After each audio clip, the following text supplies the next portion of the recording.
So now it's just a matter of taking out the circuit board, but first to get there you need to remove this piece.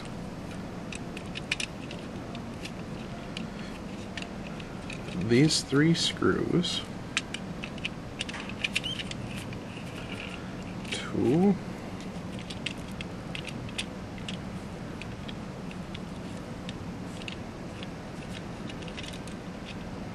3. Now this should all lift out. Alright. Carefully store the shell. Be real careful of these 2 wires, they break easily. Also, while it's out, you'll notice that the bumpers are not in all the way. And this is a real helpful tidbit for a nice proper fit. There's also a little lip of plastic that you may be able to see right here. I'd recommend cutting that away. It is just extra, and it simply stops this shoulder button, the left button, from seating all the way. The other piece of that is that these are not by default installed completely in. See, this is flush. The 2 black pegs should protrude past, and there you'll see a little protrusion of black pegs through the plastic, and that's when it's in all the way. That's going to be real important to getting the shoulder buttons to come out and click right. Now, down to the brass tacks of what got us in here in the first place is the back, and in fact the start button. This should be the back button, and this would be the start button. Yeah, this one is only soldered on one of the 2 sides.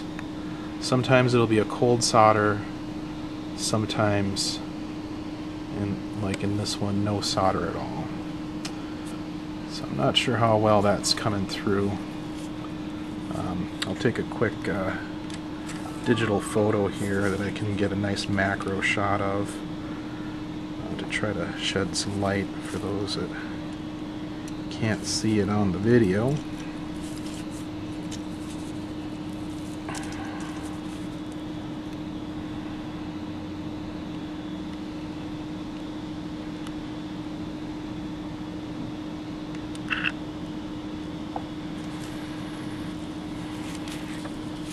It's pretty difficult to take the back and start buttons apart. Well, it's not. Alright, we'll take them apart. You're always risking breaking them when you do it. So I'll try to get a fingernail in there. This piece should turn, and out she goes.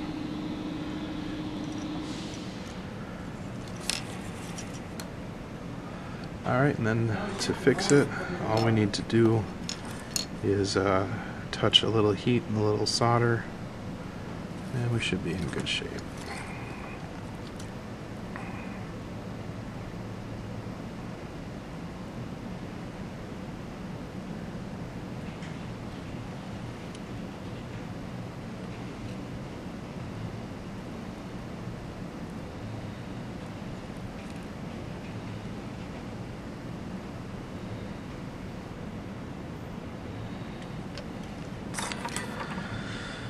Now we'll just give it a quick test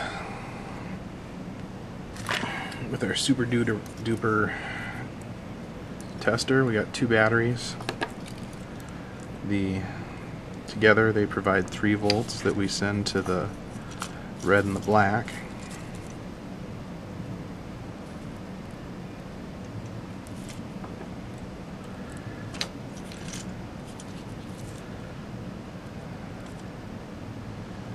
And then our special yellow one, which is only 1 battery for 1.5 volts, that will send the turn it on signal.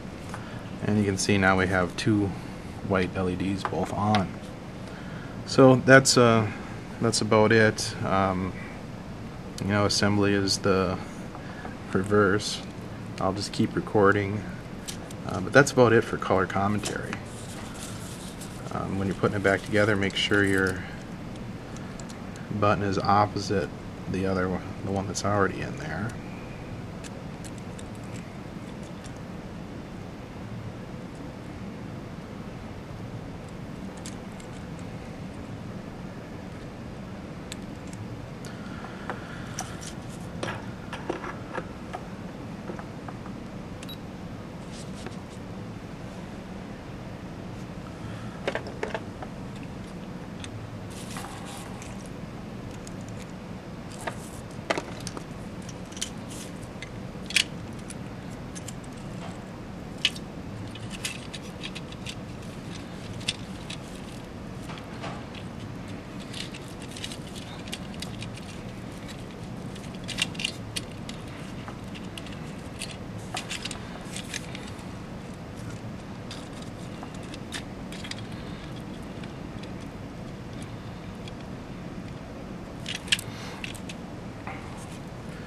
Now again, pay special attention to the two red wires when reinstalling the shoulder buttons. We're going to want to keep them well out of the way of the pegs.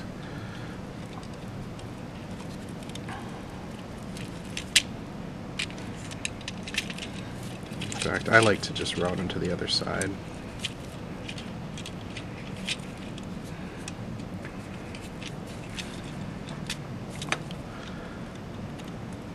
You don't want them too far over, or they will get in the way of things, but once it's down, you can just sort of tuck them in close here, and they should not bother anything.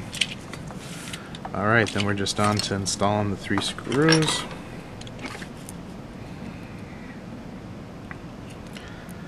So it may not be the back and start buttons are probably the most common. Also the A button is a frequent offender, and B. It seems that these, every now and then I'll see a guide button. You can reach in there with the soldering iron without removing the button, but it does add to the risk of melting a button with a hot soldering iron. So, kind of use your own judgment on that. Removing the buttons, you run the risk of, breaking a button. These white spacers inside the colored ABXY buttons are just held in by a little shot of a soldering iron here melting here and here, so you can pretty easily pop that plastic piece out. Okay, so that one doesn't want to come for me, but why would it? It's on camera. I'm putting it together anyway. You're on your own for popping those out, but it isn't too bad to pop them out and to poke it with a hot soldering iron to keep them in their place.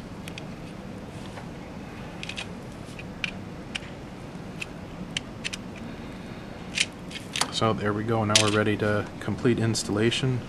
On the upside we cut that little piece of plastic out and we set this in all the way. Alright, best of luck.